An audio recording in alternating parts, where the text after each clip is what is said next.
Rituali i cuditshëm. Në lartësitë e gjelbra të Toraja, në sulajsi jugor të Indonezisë, vdekja nuk është fund. Ajo nuk është një ndarje përfundimtare nga të dashurit tanë.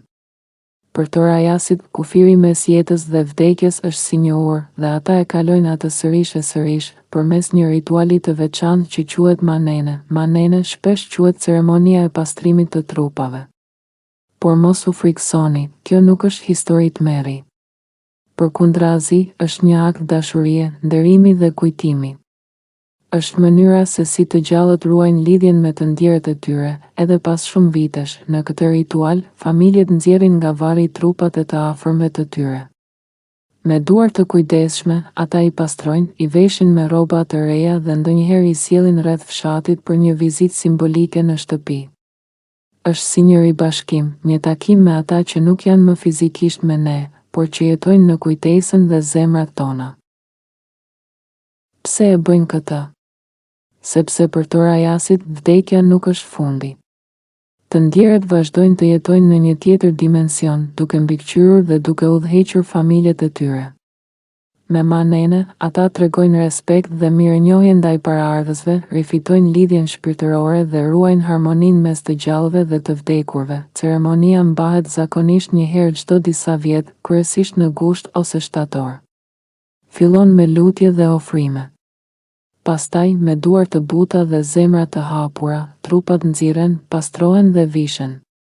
Është një moment i qetë dhe i respektueshëm, një mënyrë për të kujtuar historinë e familjes dhe për të ndjerë praninë e të ndjerëve. Manene nuk është pikëllim. Është kujtim, është dashuri, është lidhje. Është një ritual që tregon se të vdekurit nuk na lën kurrë.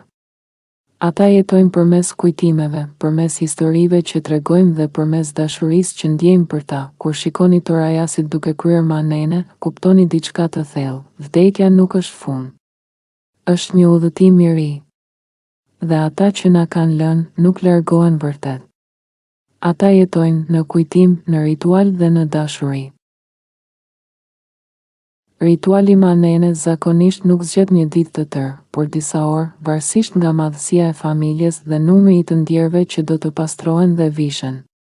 Në praktik, zakonisht mbahet një herë çdo disa vjet, shpesh në gusht ose shtator, kur familja ka mundësi financiare dhe kohore. Për një familje të zakonshme, ceremonia mund të zgjasë 3-6 orë, përfshirë lutjet dhe ofrimet në fillim. Hapja e varrit dhe nxjerrja e trupit, pastrimi i trupit dhe veshja me rroba të reja, vizita simbolike në fshat. Nëse kryhet, çfarë thuhet gjatë ceremonisë? Gjatë manene, pjesëmarrësit bëjnë kryesisht lutje dhe ofrime për të ndjerët, kërkojnë bekime dhe mbrojtje për familjen dhe fshatin. Fjalë mirënjohjeje dhe respekti për paraardhësit, biseda dhe kujtime për të ndjerit, shpesh duke ndarë histori dhe mësime të jetës së tyre, udhëzime shpirtërore për trupin që po ribashkohet me të gjallët. Çdo familje mund ta ketë ritualin e saj pak më ndryshe, por thelbi është respekti, dashuria dhe lidhja me të ndjerit, jo frika apo pikëllimi.